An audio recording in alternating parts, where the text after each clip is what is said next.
Hey, good Saturday morning to you, and welcome. It is time for the Experts program here on Power Talk Radio, 1460 and 101 FM. Mark Carbonaro with you, and of course, kicking off the program for us today is our tech expert, Luis Alvarez of the Alvarez Technology Group. Good morning, Luis. Good morning to you, Mark. How are you on this lovely Saturday? Doing very nice. Appreciate you being able to join us here. We're doing the program live, and we've got a number of things to talk about today.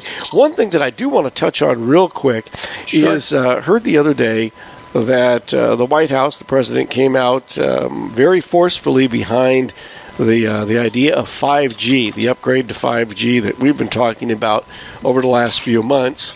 But what I thought that was kind of funny was not only did the president, he made his comment that he says, I want 5G and I also want 6G. Which surprised a lot of researchers because they hadn't even thought about, hey, 6G, yeah, that's a great idea. We'll take that up in about 20 years. Yeah, he's ahead of the curve on that, so to speak. Yes, he is. But I think it more so speaks to, that political leaders are oftentimes visionary, right? Mm-hmm. And they don't want to get bogged down in details, and you see this on both sides of the aisle, right? There's the what do they call it, the new Green Deal or the Green New Deal or whatever it is that the freshman congresswoman is talking about. She's less concerned with the details of how you do it than the idea, the vision of what it represents, and I think the same thing with the president. 6G hasn't even been conceived yet, but if there is going to be a 6G, he wants us to be on the road to it. So yeah. And I agree that we really need to move quickly into a 5G world because it's going to be a significant competitive advantage for a lot of countries to deploy 5G networks to attract, folks that are or companies that are looking for more modern infrastructure. Okay. And I think the faster we get there, the more attractive we're going to be. All right. Hey, let's talk a little bit about chatbots today. Is this a form of AI? It is. And one of the reasons I wanted to talk about it is I've been seeing a lot of articles that are declaring 2019 as the year of the chatbot.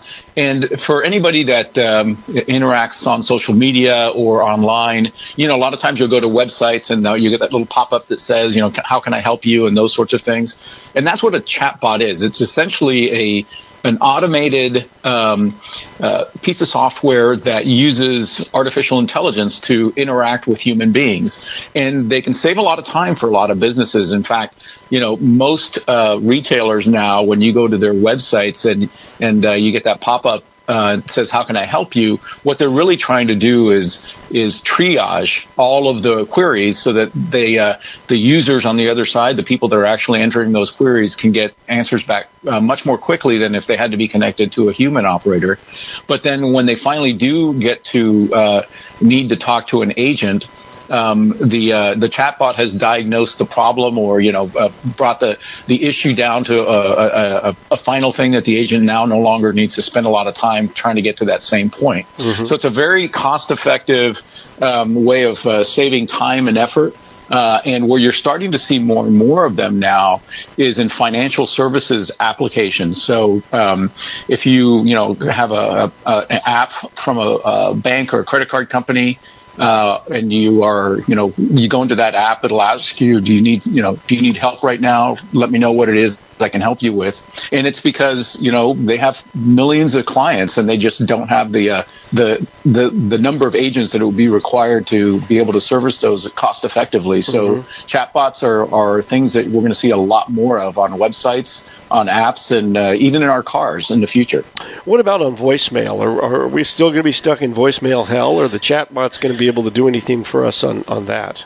Well, more and more, if you call any support line or any 800 line, what you are talking to is essentially a voicemail or auto attendant version of a chatbot. It'll say, "How can I help you?" Tell me a few words for what you're looking for. And it can interpret those words to send you to, either the proper department or delve deeper into why you're calling and see if it can solve your problem without having to bring a human being into the equation. And a lot of times they do. They can direct you to where you need to go and solve the the problem or the issue that you're calling about without having to involve anybody. Okay. Yeah, because I notice a lot of times when you do call, for example, when you use 411 information on your phone, and more of the carriers are going to, just an automated chatbot type of delivery system for the information that you want, particularly if you use any of the budget pay-by-the-month plans. Like I use the TracFone Wireless, which is, the Walmart Straight Talk. You can press 0 all you want. There will never be a live operator that will come on there and find information for you. It's always going to be on a chatbot. And what I've discovered with these is oftentimes they have trouble distinguishing particular things that you're looking for. There are certain types of businesses or names of businesses that they just can't decipher what you're saying. They can't separate it out and get you that information. Now, eventually, I think that's going to evolve and become more refined, but I noticed that particularly with that type of information retrieval, that the chatbots have taken over there, and I believe AT&T uses that, but you still have the option of a live operator when you run into a problem. Yeah, and one of the things that these companies have started to recognize is that sometimes when people get on the phone and they just don't want to wade through the chatbot, they'll press 0 to try to bypass it, thinking, okay, well, this will send me directly to an agent or to a human being. And so it doesn't do that anymore. You still have to go through the whole process of drilling down to the point where it decides, okay, you can talk to a person now, but you're not going to be able to talk to a person right away. I miss that feature because I used to use it all the time to bypass all those queries that they make you go through to finally talk to somebody. Right.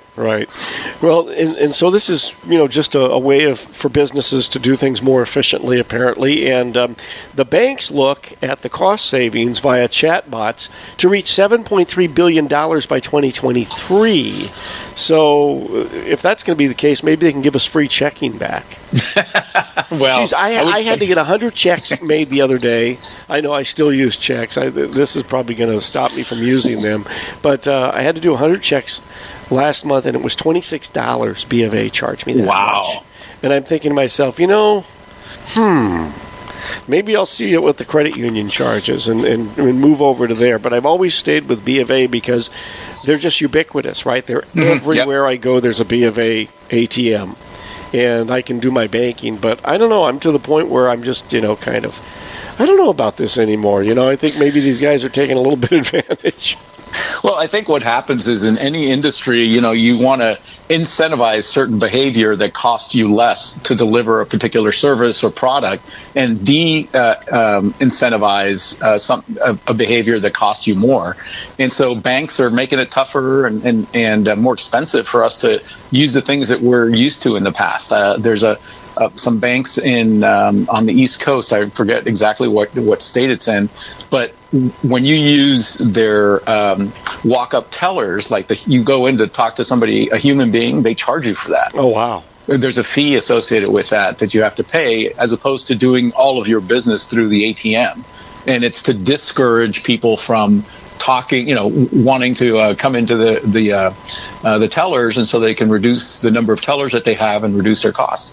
And the other way that you see this as well when you walk into any of the banks, particularly if you go into an older bank, like you go into the B of A in downtown Monterey on Franklin Street, there are, I think I counted one day, there are like 17 teller windows there. Now, I don't know that they ever had 17 tellers in the behind each all the windows were ever filled, but typically today you go in at any time of the day and there might be one or two at the most, and the place is like a ghost town. Yeah, that's become the new norm. Doing the job with fewer people, because people cost a lot more money than chatbots and automation. What about content marketing and using chatbots? Well, that's an area where if you are in the process of redoing your website or thinking of redoing your website, you should talk to your website developer and ask about integrating chatbots in the way that makes it your website more attractive for people to come to and interact with your product and services, and not have to worry about picking up a phone and having to call in. And you gather a lot of information because you see what people are interested in, and you get to see what things they don't care about. And so you know where to invest in your digital media. Okay. Well, I wonder, we're pretty forward-looking. Our company is pretty forward-looking with what it does with social media and the websites, and it'll be interesting to see when we start to roll that out as part of our websites. Yeah, and it's like I said, this is supposedly the year of the chatbot, so it wouldn't surprise me if they start integrating some of that stuff this year. Are you doing any of it with your website? We're actually testing the idea of using chatbots for support, because a lot of times when people reach out to us and they are asking for help, we have to do a bunch of queries to kind of diagnose the problem and troubleshoot it. So it'd be much more efficient and effective for them and for us if they're able to just go through this process of identifying some key components of their issue based on interacting with the chatbot, so that by the time they did get to one of the guys at the help desk, he or she would have all the information they need to really truly help the person. All right. It sounds very interesting. We've been talking with Luis Alvarez, CEO of the Alvarez Technology Group, online alvareztg.com. @AlvarezTG is the Twitter handle. And Luis, the toll-free number for the I-Team. Give us a call at 866-78-I-Team. That's 866-784-8326. Thanks, Luis, and we'll talk to you again on Monday. All right. Take care, my friend.